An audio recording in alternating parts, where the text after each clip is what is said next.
Gian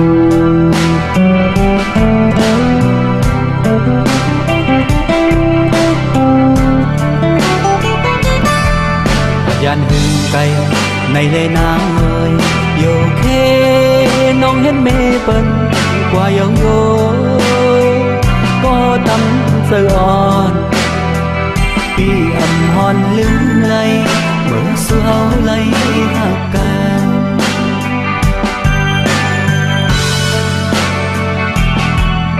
viêm khay an cay dù này có nắng ơi cọp ngấn khăm lẽ dõi này về hạt cây má có tâm sơ on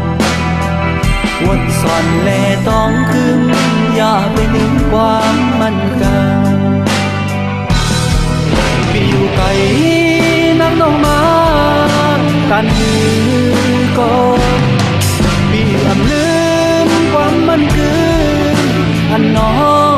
là nón hàng ơi đồ bị cay sư co giờ bị sai biết mi rằng mà cô giờ bị này mi quay hát mi quay cũng cả ngân thăm miêu liều côi có tâm giờ o bỏ giờ lẽ vì hà lênhขึ้นkhói càng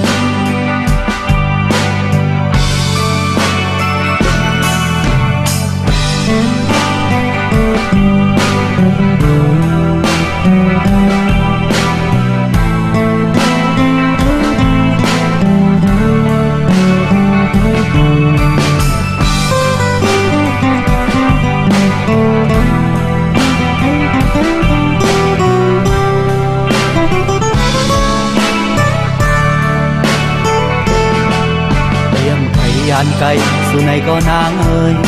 cọp ngấn khăm lẽ dõi lay về hạt cây má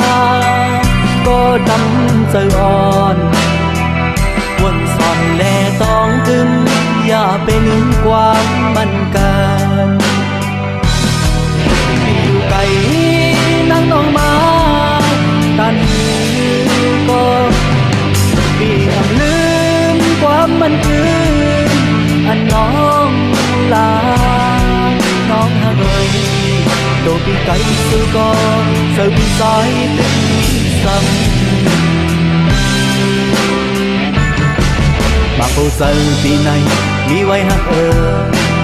mi quay buồn ta ngưng thăm nhiều liều côi có tâm giờ o còn giờ na vì hà lây ngưngขึ้นkhói càng